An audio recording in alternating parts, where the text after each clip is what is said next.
Hello students, आज के topic में हम मेंशन करेंगे एविडेंसेस ऑफ इवोल्यूशन।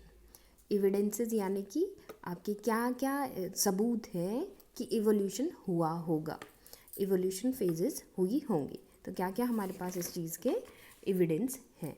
तो एविडेंसेस की बात करें तो यहाँ पे different types of evidences are there which shows that evolution is go through process. तो यहाँ पे हम देखें तो कौन कौन से आपके एविडेंसेस जो है एवोल्यूशन के हुए होंगे। तो यहाँ पे आपके लगभग 9 एविडेंसेस का हम मेंशन कर रहे हैं। तो टाइप्स ऑफ एविडेंसेस में हम 9 एविडेंसेस जिनका मेंशन करेंगे वो है morphological and comparative anatomy evidences, then embryological evidences, then paleontological evidences, then biogeographical evidences, physiological and biochemical evidences, taxonomical evidences, connecting links, cytological evidences and the last one is genetical evidences. तो ये evidences का हम mention करेंगे, जिसमें हम सबसे पहले morphological and anatomical evidence का मेंशन कर रहे हैं। ओके, तो इसमें हम देखते हैं और इसमें अभी हम ब्रीफिंग नोट में है और बाद में हम इसे इलेबोरेट करेंगे topic wise, her type of evidence को इंडिविजुअली मेंशन करेंगे। तो सबसे पहले हम समझते हैं मॉर्फोलॉजिकल एंड एनाटॉमिकल एविडेंसेस में क्या है। तो मॉर्फोलॉजिकल में हम देखेंगे कि बाहरी संरचना कैसी है और अंदरूनी उनकी संरचना कैसी है इंडिविजुअल्स की, किस तरीके से इवोल्यूट हुए from unicellular to multicellular conditions, किस तरीके से उनमें शारीरिक तौर पे चेंजेस जो है दिखाई दिए, तो वो मॉर्फोलॉजिकल एविडेंसेस में आ जाएंगे। तो जैसे इसमें आ जाते हैं आपके होमोलॉजी या होमोलोगस ऑर्गन्स। तो होमोलॉजी या होमोलोगस ऑर्गन्स जो है बेसिकली हम इसमें डिफरेंट ऑर्गन्स का मेंशन करते हैं, जैसे कि लिम्स हो गया, ब्रेन हो गया, हार्ट हो गया इंडिविजुअल का। तो हम देखते हैं कि वो सारे के सारे इंडिविजुअल्स जिनमें सेम फंक्शन होते हैं लेकिन डिफरेंट अपीयरेंस होते हैं वो होमोलॉजी में आएंगे। नेक्स्ट हो गया आपके एनालॉजी। तो एनालॉगस ऑर्गेनिज्म या एनालॉजी, इसमें आपके सिमिलर अपीयरेंस होगी इंडिविजुअल्स की लेकिन डिफरेंट फंक्शंस जो हैं होंगे।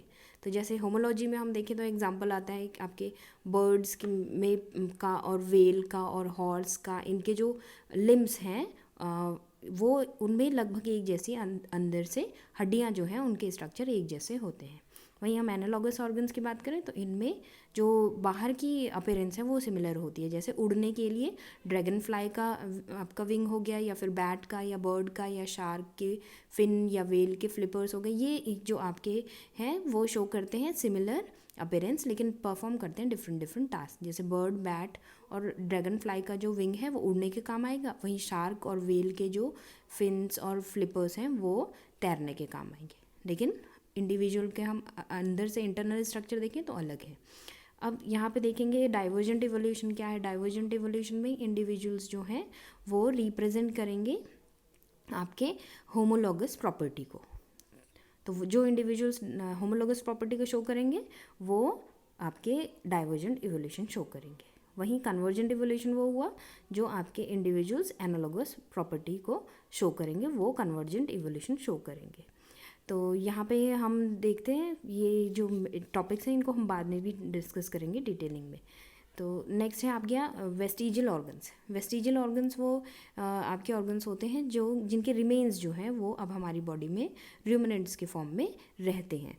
तो जैसे हम रूमिनेंट्स के फॉर्म में देखें तो वर्मी फॉर्म अपेंडिक्स आ गया हमारी बॉडी में, आपके निकटेटिंग मेम्ब्रेन्स आ गए और बॉडी हेयर्स हो गए, टेल हो गई, वेस्टिजियल टेल की फॉर्मेशन हो गई, ये सब आते हैं। एटाविज्म और रिवर्शन की बात करें हम तो ये अचानक से कोई भी ऑर्गन जो है उसका रिप्रेजेंटेशन हो जाना, उसे हम एटाविज्म कहेंगे। तो रिप्रेजेंटेशन लाइक कि बॉडीज़ में हेयर्स आ जाना और रूडिमेंट्री गिल स्लिट्स बन जाना, गले के पास गिल स्लिट्स की फॉर्मेशन हो जाना, और जो कि रिप्रेजेंटेशन करता है कि हम फिशेस से आए हैं, क्योंकि फिशेस के पास फेरेंजियल पाउचेस होते हैं तो वो गिल स्लिट्स के रिप्रेजेंटेशंस होते हैं। या फिर आपके सर्विकल फिस्टुला बन जाना, तो सर्विक्स जो है उसमें एक रिप्रेजेंटेशन का फेरेंजियल पाउच का रिप्रेजेंटेशन हो जाना। नेक्स्ट आपका टाइप ऑफ एविडेंस में आता है एम्ब्रियोलॉजिकल एविडेंसेस। तो एम्ब्रियोलॉजिकल एविडेंसेस की बात करें हम तो जो भी एम्ब्रियो यानी कि भ्रूण में जो आपके चेंजेस होंगे, बदलाव होंगे, उनके थ्रू भी हम एविडेंस आपके जुटा पाते हैं इवोल्यूशन के। तो इसमें कैसे हैं भ्रूण देखेंगे अगर हम, तो उनमें होमोलॉजी पाई जाती है। होमोलॉजी मतलब कि सेम फंक्शन पाया जाता है, सेम स्ट्रक्चर्स इनिशियल कंडीशन में पाई जाती हैं और लेटर कंडीशन में वो डिफरेंट डिफरेंट इंडिविजुअल्स बन जाते हैं। तो चाहे हम भ्रूण की बात करें फिशेस के या फिर हम बात करें मैमल्स के, तो वो लगभग आपके एक जैसे होते हैं इनिशियल स्टेजेस में, और बाद में हम देखते हैं एम्ब्रियोनिक कंडीशन में भी वो एक जैसे रिप्रेजेंट होते हैं। और लेटर स्टेजेस में जब हम देखते हैं तो वो जो एम्ब्रियोज हैं वो बदल जाते हैं जैसे जैसे इंडिविजुअल्स अपने आगे की लाइफ साइकिल में बढ़ते चले जाते हैं। नेक्स्ट हम देखें रिकैपिटुलेशन या बायोजेनेटिक लॉ। तो रिकैपिटुलेशन या बायोजेनेटिक लॉ जो है आपका रिप्रेजेंट होता है, जैसे कि हम बात करें आपके फिशेस की, तो आपकी जो फिशेस हैं उनमें आपकी रिप्रेजेंटेशन होती है कि फिशेस के बाद जो इवोल्यूट हुए हैं वो एम्फीबियंस हुए हैं, ठीक है। तो इवोल्यूशन के पॉइंट ऑफ व्यू से हम देखें तो पहले फिशेस आई थी, फिर आपके एम्फीबियंस आए थे। तो हम देखते हैं एम्फीबियंस के जो टैडपोल हैं वो लगभग फिशेस के जैसे दिखाई देते हैं। तो ये भी क्या है, एक तरीके से रिकैपिटुलेशन है जिसमें हम रिप्रेजेंट करते हैं बायोजेनेटिक लॉ भी जिसे हम कहते हैं। नेक्स्ट हो गया रेट्रोग्रेसिव मेटामॉर्फोसिस। तो रेट्रोग्रेसिव मेटामॉर्फोसिस में हम देखते हैं कि आपके जो कुछ आपके टैडपोल्स हैं, जैसे एसिडिया हो गया एक टैडपोल, वो आपके इनिशियल कंडीशन में टैडपोल की कंडीशन में जब रहता है तो वो कॉर्डेट के फीचर शो करता है, जबकि वो एडल्ट कंडीशन में जब आ जाता है तो वो क्या शो करता है, नॉन कॉर्डेट के फीचर शो करता है। तो इसे हम कहते हैं रेट्रोग्रेसिव मेटामॉर्फोसिस। मेटामॉर्फोसिस काय परिवर्तन, रेट्रोग्रेसिव मतलब आपके पहले तो एडवांस फीचर्स थे कि कॉर्डेट वाले फीचर्स थे इंडिविजुअल में, अब क्या हो गया, रेट्रोग्रेसिव मेटामॉर्फोसिस हुई तो अब उसके पास लेस एडवांस फीचर जो हैं आ गए।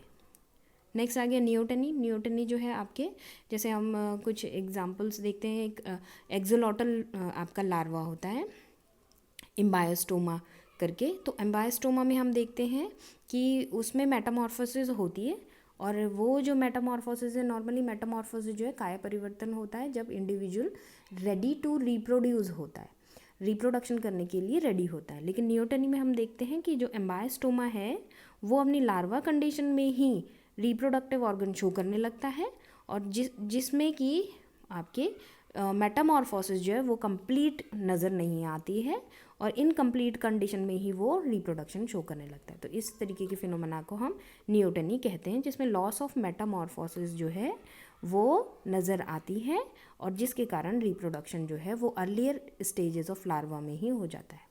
नेक्स्ट हम देखें फिजियोलॉजिकल एंड बायोकेमिकल एविडेंसेस। तो फिजियोलॉजिकल एंड बायोकेमिकल एविडेंसेस में आपके जो भी आपकी बायोकेमिकल प्रोसेसेस हैं वो सब आ जाएंगी। तो मेटाबॉलिक प्रोसेस जैसे ग्लाइकोलाइसिस हो गया, क्रेब्स साइकिल होगी, ये सारी प्रोसेस आ जाएंगी। तो यूनिसेलुलर की बात करें तो उनमें भी क्रेब्स साइकिल वैसी ही होगी जैसे इंडिविजुअल्स जो मल्टी सेलुलर होंगे। तो सिंगल सेल्ड कंडीशन में वही प्रोसेस चल रही होंगी सभी में। एंजाइम्स की बात करें तो सबके एंजाइम्स लगभग एक ही स्ट्रक्चर्स के होंगे। साइटोक्रोम सी जो है वो सिमिलर होगा, हार्मोन्स, ये सारी चीज़ें, ब्लड, लिम्फ, इनमें जो कंपोनेंट्स हैं वो लगभग एक जैसे ही होंगे, और जिनमें बदलाव हो रहा है वो धीरे धीरे करके उनमें आपके चेंजेस जो हैं धीरे धीरे नज़र आएंगे। तो बेसिकली जो यूनिसेलुलर कंडीशन में भी यही कॉमन चीज़ें होंगी, और मल्टी सेलुलर में भी इंडिविजुअल के बायोकेमिकल और फिजियोलॉजिकल जो आपके कंपोनेंट्स हैं वो लगभग सेम रहेंगे। नेक्स्ट देखिए हम पेलियोंटोलॉजिकल एविडेंसेस। तो पेलियोंटोलॉजिकल जिसमें कि हम फॉसिल्स को स्टडी करेंगे, तो हम इसमें किस तरीके से एविडेंस जुटा पाते हैं। तो एविडेंस हम एज ऑफ फॉसिल्स निकाल पाते हैं डेटिंग करके, और बायोस्ट्रेटिग्राफी करके जियोलॉजिकल टाइम स्केल बनाते हैं, हम बायोस्ट्रेटिफिकेशन करते हैं, हम जानते हैं कि किस तरीके के इंडिविजुअल्स हैं, किस तरीके के रॉक्स में किस तरीके से इंडिविजुअल्स पाए जा रहे हैं। Number and nature of fossils जो हैं उनको देखते हैं हम, रॉक्स जो हैं अर्ली रॉक्स उनमें किस तरीके के फॉसिल्स हैं, किस प्रकार के वो फॉसिल्स हैं, ये देखते हैं हम। नेक्स्ट हम यहाँ पे चेकआउट कर लेते हैं, ये सारे एविडेंस कलेक्शन के मेथड हैं पैलियोंटोलॉजिकल एविडेंसेस में। नेक्स्ट हम देखते हैं disparity between post and present life, पहले की लाइफ और अभी की लाइफ में क्या अंतर है, पहले जो मैमल्स थे अभी जो मैमल्स हैं उनमें क्या चेंजेस है। नेक्स्ट हम इसमें फाइलोजेनेटिक स्टडी करते हैं। फाइलोजेनेटिक स्टडी मतलब हम यहाँ पे एक फैमिली ट्री जो है वो बनाएंगे, जिसे पीडिग्री भी कहते हैं जेनेटिक्स में। नेक्स्ट हो गया यहाँ पे मिसिंग लिंक्स को हम कंसिडर करते हैं। मिसिंग लिंक्स जो है एक तरीके की कड़ी होती है कड़ी मतलब लिंक, एक लिंक होता है जो एक आपके, जैसे हम बात करें आपके फिशेज़ आई, फिर आपके एम्फीबियंस आए, तो फिशेज़ और एम्फीबियंस के बीच में जो एक कॉमन लिंक होगा, लेकिन वो एक्सटिंक्ट हो गया है, अभी प्रेजेंट नहीं है, उसे हम मिसिंग लिंक कहेंगे। और जो अभी प्रेजेंट होगा वो हम कनेक्टिंग लिंक से नाम से जानते हैं। तो मिसिंग लिंक जो मिस हो गया, जैसे archaeopteryx, missing link between reptiles and birds. Next हो गया यहाँ पे पैलेंटोलॉजिकल एविडेंसेस में लैंड के पैटर्न्स को भी हम स्टडी करते हैं। जैसे यहाँ पे दो तरीके के लैंड फॉर्म्स बने इनिशियली, गोंडवाना लैंड और लॉरेशिया लैंड। तो गोंडवाना लैंड जो जिसमें कि आपका इंडिया एशिया वाला पोर्शन आता है, और वहीं हम लॉरेशिया की बात करें तो ये अमेरिका और इधर अफ्रीका, ये वाला पोर्शन जो है इसमें आएगा। नेक्स्ट हम देखते हैं बायोजियोग्राफिकल एविडेंसेस। तो बायोजियोग्राफिकल एविडेंसेस में हम रिप्रेजेंट करते हैं सारे के सारे आपके जोग्राफिकल जो भी डिस्ट्रीब्यूशन है। तो कॉन्टिनेंटल ड्रिफ्ट्स जो है इसमें वो आते हैं, कॉन्टिनेंटल डिस्ट्रीब्यूशन आते हैं। तो आप देखेंगे जैसे कैंगरू है तो वो सिर्फ आपके ऑस्ट्रेलियन कॉन्टिनेंट में ही मिलेगा और कहीं नहीं मिलेगा। तो इस तरीके से आपके कॉन्टिनेंटल डिस्ट्रीब्यूशंस जो हैं वो रिप्रेजेंट होते हैं। नेक्स्ट हम देखें diversity of flora and fauna, अलग अलग कॉन्टिनेंट्स में अलग अलग आपके फ्लोराज एंड फौनाज जो हैं वो पाए जाएंगे। नेक्स्ट आपके डिसकंटिन्यूस डिस्ट्रीब्यूशन, आपके जो डिस्ट्रीब्यूशन है वो भी डिसकंटिन्यूस है। एक जगह पे आपके इंडिविजुअल्स जहाँ पे पानी की ज़्यादा मात्रा है तो वो वहाँ पे इंडिविजुअल्स की रिप्रेजेंटेशन अलग होगी, कहीं पे डेजर्ट है तो वहाँ पे इंडिविजुअल्स की रिप्रेजेंटेशन अलग होगी, और कहीं पे आपके पानी रेनफॉल ज़्यादा है तो वो इंडिविजुअल्स अलग होंगे। इस तरीके से हम एविडेंसेस कलेक्ट करते हैं कि इंडिविजुअल्स कहाँ से कहाँ ट्रांसफ़र हुए होंगे। नेक्स्ट हो गया रेस्ट्रिक्टेड डिस्ट्रीब्यूशन, जहाँ पे बड़े लैंड, जैसे बड़े दो भूभाग हैं, दो बड़े लैंड फॉर्म्स हैं, उनके बीच में अगर कोई वाटर बॉडी आ जाती है तो लैंड में रहने वाला इंडिविजुअल्स बड़े लैंड्स को क्रॉस आउट करके दूसरे बड़े लैंड में नहीं जा पाएगा। तो ये रिस्ट्रिक्टेड डिस्ट्रीब्यूशन शो करते हैं। नेक्स्ट हो गया लाइफ इन ओशन आइलैंड्स, जो आइलैंड्स हैं उनमें जो है लाइफ किस तरीके की है, तो वहाँ अलग इंडिविजुअल्स की, जैसे मेडागास्कर आइलैंड, तो वहाँ देखते हैं हम अलग तरीके के आपके जो टॉर्टोइज हैं वो पाए जाते हैं। तो ये बायोजियोग्राफिकल एविडेंसेस हैं। नेक्स्ट हम देखते हैं टेक्सोनॉमिकल एविडेंसेस। इसमें हम देखते हैं किस तरीके से हम क्लासिफिकेशन जो है, सिस्टम ऑफ क्लासिफिकेशन डिज़ाइन करते हैं।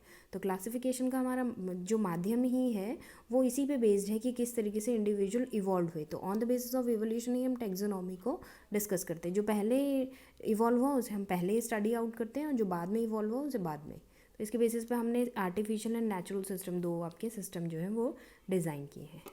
नेचुरल जैसे कि हम बात करें आपके एनिमल्स का अलग हो गया रिप्रेजेंटेशन और प्लांट्स का अलग हो गया।